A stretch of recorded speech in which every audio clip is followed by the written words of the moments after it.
আজ এক ঐতিহাসিক মুহূর্ত, সতর্ক থাকুন, ইঙ্গিত কিন্তু ভয়ঙ্কর। ইরান এবং আমেরিকা পরমাণু আলোচনায় বসেছে, কিন্তু ইরান থেকে আমেরিকা তাদের সমস্ত নাগরিককে দ্রুত গতিতে সরে যেতে বলেছে, জরুরি নোটিশ জারি করেছে।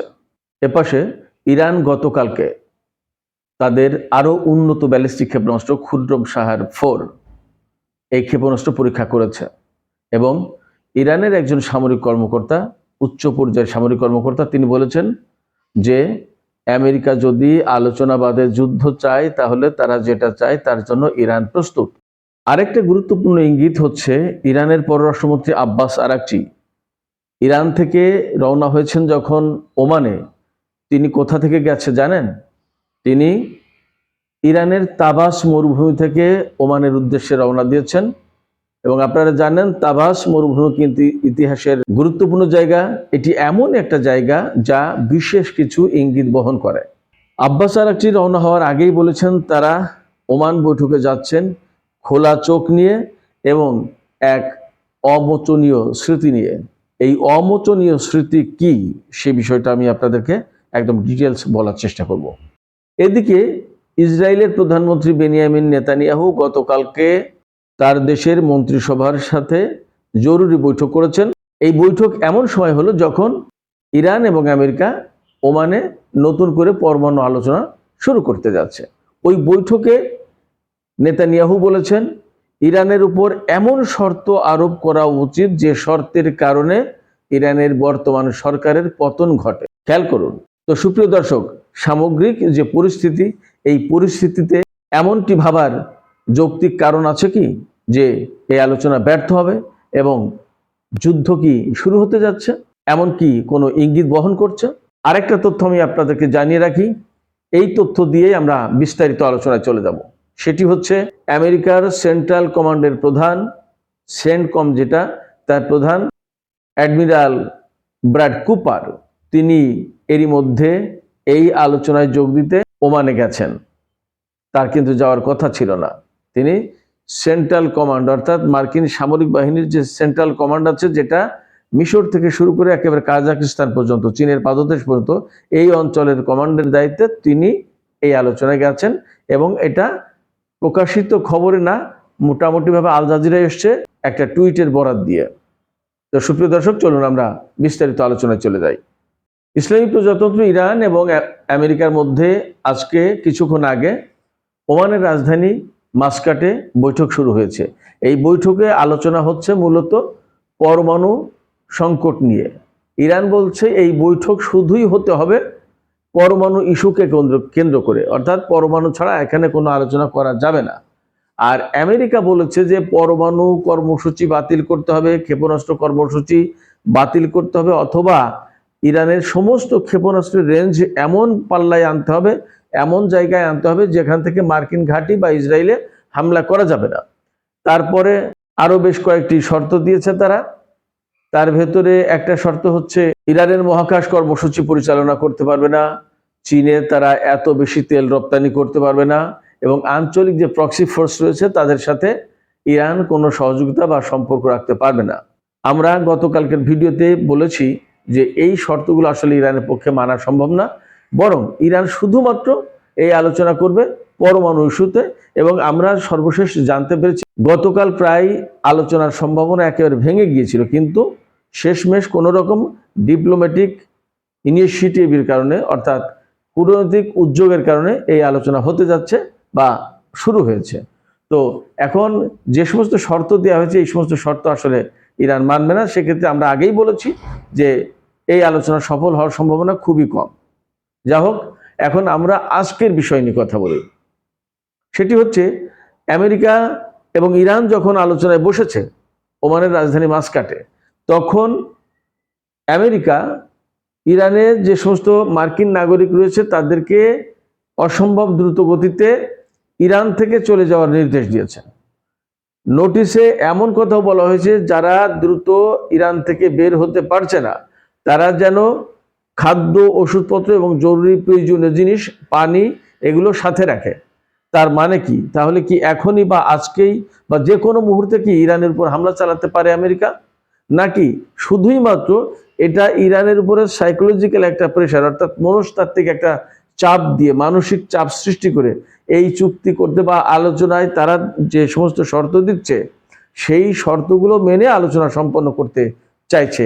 এটা তাদের আসলে কোন কৌশল আমরা ঠিক পরিষ্কার না, কিন্তু এই মুহূর্তে ডেফিনেটলি কথা বলা যাবে যে ইরান এবং আমেরিকা ইতিহাসের একটা মারাত্মক সন্ধিক্ষণে রয়েছে এবং এখান থেকে যে কোনো মুহূর্তে যে কোনো কিছু ঘটে যেতে পারে। আমেরিকার এই সমস্ত মানসিকতা ইরান মোটামুটি কম বেশি বুঝে ফেলেছে, যার কারণে গতকাল আমি আগেই বলেছি যে গতকাল আলোচনা প্রায় ভেঙে যাওয়ার অবস্থায় ছিল। এইরকম একটা প্রেক্ষাপটে ইরান তাদের খুররম শাহর 4 এই সিরিজের বা এই মডেলের ক্ষেপণাস্ত্রের উন্নত সংস্করণ টেস্ট করেছে এবং সেটা সাকসেস। এই ক্ষেপণাস্ত্র 2000 কিলোমিটার দূরের লক্ষ্যবস্তুতে আঘাত আনতে পারে এবং এটা হাইপারসনিক ক্ষেপণাস্ত্র, সম্ভবত শব্দের চেয়ে 15 গুণ বা 16 গুণ দ্রুত গতিতে এটা ছুটতে পারে। তার মানে ইরান থেকে যদি ইসরায়েলে হামলা চালায় তাহলে এক দেড় মিনিট বা 2 মিনিটের ভিতরে ইসরায়েলে আঘাত আনবে এবং এই ক্ষেপণাস্ত্র প্রতিহত করার, ইন্টারসেপ্ট করার, ঠেকানোর কোনো প্রতিরক্ষা ব্যবস্থা ইসরায়েল বা আমেরিকার হাতে নেই। এটা হচ্ছে সবচেয়ে তাদের জন্য ভয়ঙ্কর দিক। গতকাল ইরানের একজন সামরিক কর্মকর্তা এই প্রেক্ষাপটে বলেছেন যে আমেরিকা যদি যুদ্ধ করতে চায় তাহলে ইরান কিন্তু প্রস্তুত, আলোচনা করলে আলোচনা, যুদ্ধ করতে চাইলে যুদ্ধ, তারা যদি যুদ্ধ চায় ইরান তার জন্য প্রস্তুত। ওপাশে ইসরায়েলের প্রধানমন্ত্রী বেনিয়ামিন নেতানিয়াহু যে গতকালকে ক্যাবিনেট মিটিংয়ে বসেছিলেন সেখানকার আলোচনার কোনো বিষয়ে তারা কোনো স্টেটমেন্ট বা বিবৃতি দেয়নি এবং ইসরায়েলের মিডিয়াগুলোতে খুব একটা খবর নেই, শুধু চ্যানেল 12 এই মিডিয়াতে মোটামুটি কিছু কিছু খবর এসছে যেখানে বলা হয়েছে যে নেতানিয়াহু আমেরিকার প্রতি এমন আহ্বান জানিয়েছেন যে আমেরিকা যেন এই আলোচনায় ইরানকে এমন কিছু শর্ত দেয় যে শর্ত ইরানের পক্ষে পূরণ করা সম্ভব না এবং ইরানের বর্তমান সরকারের পতন ঘটে যায়। ইসরায়েল বেসিক্যালি চাইছে ইরানের সরকার পরিবর্তন এবং আমেরিকাও তাই চাইছে। এই পরমাণু আলোচনা, ক্ষেপণাস্ত্র আলোচনা এগুলো শুধুমাত্র অজুহাত। অবশ্যই এগুলো তারা ধ্বংস করতে চায়, কিন্তু এইগুলোকে উপলক্ষ করে ইরানের উপর চাপ সৃষ্টি করে, ইরানের ভেতরে একটা কেওয়াস সৃষ্টি করে এবং ইরানের সাথে যুদ্ধ করে পরিবর্তন করে ফেলা। কিন্তু ইরানের যে মনোভাব আমরা দেখছি তাতে ইরান পরিপূর্ণভাবে প্রস্তুত, তাতে কোনো সন্দেহ নেই। আমরা এরই মধ্যে খবর পেয়েছি যে ইরানের পররাষ্ট্রমন্ত্রী আব্বাস আরাকচি প্রথমে ওমানের পররাষ্ট্রমন্ত্রীর সাথে বৈঠক করেছেন, তারপরে উনি যে মেসেজ দিয়েছেন ওমানের পররাষ্ট্রমন্ত্রীকে, আব্বাস আরাকচি যে মেসেজ দিয়েছেন সেই মেসেজ কনভে করবে, সেই মেসেজ মার্কিন প্রতিনিধি দলের প্রধান উইটকফকে পৌঁছে দেবে। উইটকফ মার্কিন সেন্টকমের প্রধান অ্যাডমিরাল ব্র্যাড কুপার বা জারেড কুস্টার বা আরও যে সমস্ত কর্মকর্তারা আছেন তারা ভেবেচিন্তে ওমানের মাধ্যমে ইরানকে জবাব দেবে, আবার ইরান তার এগেনস্টে কথা বলবে, এইভাবে বৈঠকটা চলবে। অর্থাৎ এটা ইনডাইরেক্ট বৈঠক। ইরান যেহেতু আমেরিকার সাথে কোনো সম্পর্ক রাখে না, কূটনৈতিক সম্পর্ক বা রাজনৈতিক কোনো সম্পর্ক রাখে না, সেই কারণে ইরান আমেরিকার সাথে সরাসরি বৈঠকে বসে না। এখন আব্বাস আরাকচি এখানে দুটো গুরুত্বপূর্ণ কথা বলেছেন, যে তিনি বলেছেন যে আমরা খোলা চোখ নিয়ে এই বৈঠকে বসছি এবং আমরা একটা অমোচনীয় স্মৃতি নিয়ে এই বৈঠকে বসছি। এই খোলা চোখ মানে কি? অর্থাৎ বৈঠকের আড়ালে যদি আমেরিকা কোনো রকমের যুদ্ধ প্রস্তুতি নিয়ে ফেলতে চায় বা যুদ্ধ শুরু করে দিতে চায় তাহলে সে বিষয়টা তারা সতর্কভাবে দৃষ্টি রাখছে, তারাও সেইভাবে প্রস্তুতি নেবে, তারাও সেইভাবে ব্যবস্থা নেবে। আর একটা জিনিস হচ্ছে যে অমোচনীয় স্মৃতি। অমোচনীয় স্মৃতিটা কি? অমোচনীয় স্মৃতিটা হচ্ছে এই, গত জুন মাসে 13ই জুন ইসরায়েল ইরানের উপর হামলা চালায়। 15ই জুন ইরান এবং আমেরিকার ভেতরে আলোচনা শুরুর কথা ছিল এবং সেই বৈঠক হওয়ার কথা ছিল এই ওমানের রাজধানী মাসকাটে। কিন্তু তার 2 দিন আগেই ইসরায়েল হামলা চালিয়ে ফেলে এবং হামলা শুরুর কিছুক্ষণের ভিতরে ডোনাল্ড ট্রাম্প তিনি পরিষ্কার বিবৃতি দিয়ে বলেছিলেন যে আমি এই হামলার নির্দেশ দিয়েছি, আমার অনুমতি নিয়ে ইসরায়েল হামলা শুরু করেছে।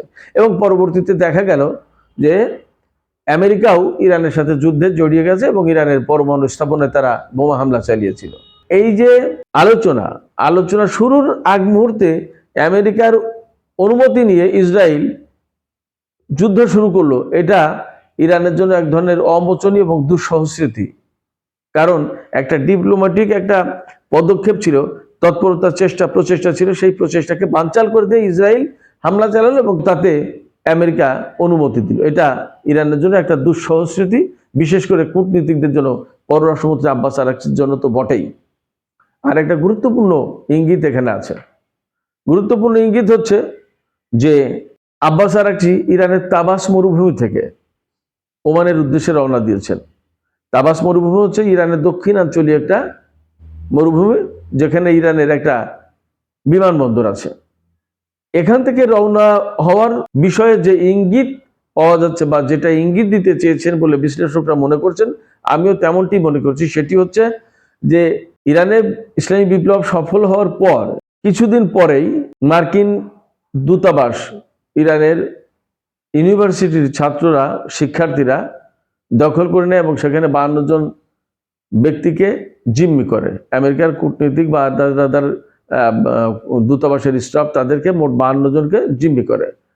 আমেরিকার নানান প্রচেষ্টা চালিয়ে এটা যখন তাদেরকে মুক্ত করতে ব্যর্থ হয়, তখন 1980 সালের, অর্থাৎ এই জিম্মি নাটকের, এদেরকে বন্দি করার বা আটক করার 15 মাস পরে 1980 সালের 24 এপ্রিল রাতে আমেরিকা পারস্য উপসাগর থেকে ইরানের বিরুদ্ধে সামরিক অভিযান চালানোর পরিকল্পনা করে এবং সেই পরিকল্পনা বাস্তবায়ন করার জন্য তারা ইরানের ভিতরে ঢুকে পড়ে। কিন্তু এই তাবাস মরুভূমিতে যাওয়ার পরে আমেরিকার হেলিকপ্টার, গানশিপ এগুলো বেশ কয়েকটা ধ্বংস হয়ে যায় এবং একটা হেলিকপ্টারের সাথে একটা C-130 হারকিউলিস পরিবহন বিমানের সংঘর্ষ হয়ে দুটোই ধ্বংস হয় এবং সেখানে মোটরসাইকেল, বিভিন্ন ধরনের গাড়ি, দ্রুত গতির গাড়ি, মোটরসাইকেল এগুলো পড়ে থাকতে দেখা যায় এবং 8 জন সেনা মারা যায়। এই অভিযানে অংশ নিয়েছিল আমেরিকার সেনাবাহিনী, বিমান বাহিনী, নৌবাহিনী এবং মেরিন কমান্ডোরা। তো এই যে আমেরিকার পক্ষ থেকে একটা অভিযান চালাতে গিয়েছিল ইরানের বিরুদ্ধে, কথা ছিল বা এরকম শোনা যায় যে তাদের প্ল্যান ছিল যে তেহরানকে ওই দিন মাটির সাথে মিশিয়ে দেবে, দিয়ে মার্কিন কূটনীতিকদের বা জিম্মি যারা আছে তাদেরকে উদ্ধার করে নিয়ে তেহরানকে মাটির সাথে মিশিয়ে দিয়ে চলে যাবে আমেরিকা। কিন্তু আল্লাহর কি একটা বিশেষ কুদরত যে তাবাস মরুভূমিতে আমেরিকার সেই অভিযান একেবারে ধ্বংস হয়ে গিয়েছিল। বলা হয় যে ধূলি ঝড়ের ভিতরে ধ্বংস হয়েছিল। তো যেভাবেই হোক না কেন ধ্বংস হয়ে গিয়েছিল এবং সেই অভিযান ব্যর্থ হয়। তো এই যে তাবাস মরুভূমি আমেরিকার ব্যর্থতার একটা প্রতীক হয়ে আছে, সেই জায়গা থেকে ইরানের পররাষ্ট্রমন্ত্রী ওমানের পরমাণু আলোচনায় যোগ দিতে রওনা হয়েছেন। তার মানে আমেরিকাকে এই ইঙ্গিত দিলেন যে তোমরা যদি ইরানের বিরুদ্ধে কোনো সামরিক অভিযান বা যুদ্ধ শুরু করো তাহলে তোমাদের পরাজয় অত্যাসন্ন, অবশ্যম্ভাবী। তাবাস মরুভূমি থেকে রওনা দিয়ে তিনি হয়তো এই ইঙ্গিত দিয়েছেন। আর একটা বিষয় আমি একটু আলোচনা করি ছোট করে, তারপরে শেষ করব। সেটি হচ্ছে ইরান গতকালকে কেন ক্ষেপণাস্ত্র পরীক্ষা করলো। এটার একটা বড় কারণ হচ্ছে যে ইরানের উপরে শর্ত দিচ্ছে বারবার আমেরিকা, ইসরায়েল এবং ইউরোপীয় ইউনিয়ন বা অন্যান্য দেশ যে তাদের ক্ষেপণাস্ত্র কর্মসূচি থাকতে পারবে না। তো ক্ষেপণাস্ত্র কর্মসূচি থাকতে পারবে না এই কথা তো ইরান মানবেই না, বরং তারা যে একটা পাত্তাই দিচ্ছে না। এর জন্য গতকালকে তারা নতুন করে উন্নত ধরনের ব্যালিস্টিক ক্ষেপণাস্ত্র টেস্ট করলো, পরীক্ষা করলো এবং যার পাল্লা 2000 কিলোমিটার, ইসরায়েল পর্যন্ত তো অবশ্যই পৌঁছাতে পারবে এবং 1500 কেজি ওয়ারহেড বহন করতে পারবে। 1500 কেজি মানে 1.5 টন, 1.5 টন মানে প্রায় 37.5 মন।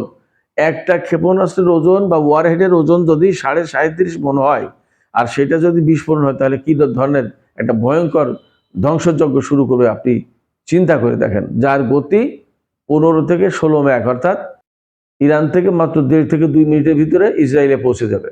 এটা কোনো ক্ষেপণাস্ত্র প্রতিরক্ষা ব্যবস্থা আটকাতে পারবে না। তাহলে ইসরায়েলের কি অবস্থা হবে? বা আমেরিকা, ইসরায়েল কারোর কথাকেই পাত্তা দিচ্ছে না ইরান, এটা হলো মূল মেসেজ এখানে। সেক্ষেত্রে যে পরিস্থিতি, তাতে আলোচনা সফল হওয়ার সম্ভাবনা খুবই কম। আমরা প্রত্যাশা করি আলোচনা সফল হোক, কূটনৈতিক উদ্যোগ সফল হোক এবং শান্তি প্রতিষ্ঠা হোক। দুই দেশের ভেতরে চলমান যে উত্তেজনা সেটা নস্যাৎ হোক, বরং শান্তিতে পরিপূর্ণ হোক। কিন্তু আসলে পরিস্থিতি সেদিকে যাবে কিনা তা নিয়ে বলা আসলেই কঠিন। দর্শক, আপনারা সবাই চোখ রাখুন কি হতে যাচ্ছে। টক উইথ সিরাজ এই চ্যানেলে নজর রাখুন। আশা করছি জরুরি যে কোনো পরিস্থিতিতে আমি আপনাদের সামনে উপস্থিত হব এবং তাৎক্ষণিকভাবে তথ্য জানানোর চেষ্টা করব। আপনারা সবাই ভালো থাকুন। আর এই আলোচনা ভালো লাগলে লাইক, কমেন্ট, শেয়ার করুন প্লিজ। আর চ্যানেলটি সাবস্ক্রাইব করুন। আপনাদের সবাইকে অসংখ্য ধন্যবাদ। আসসালামু আলাইকুম। আল্লাহ হাফেজ।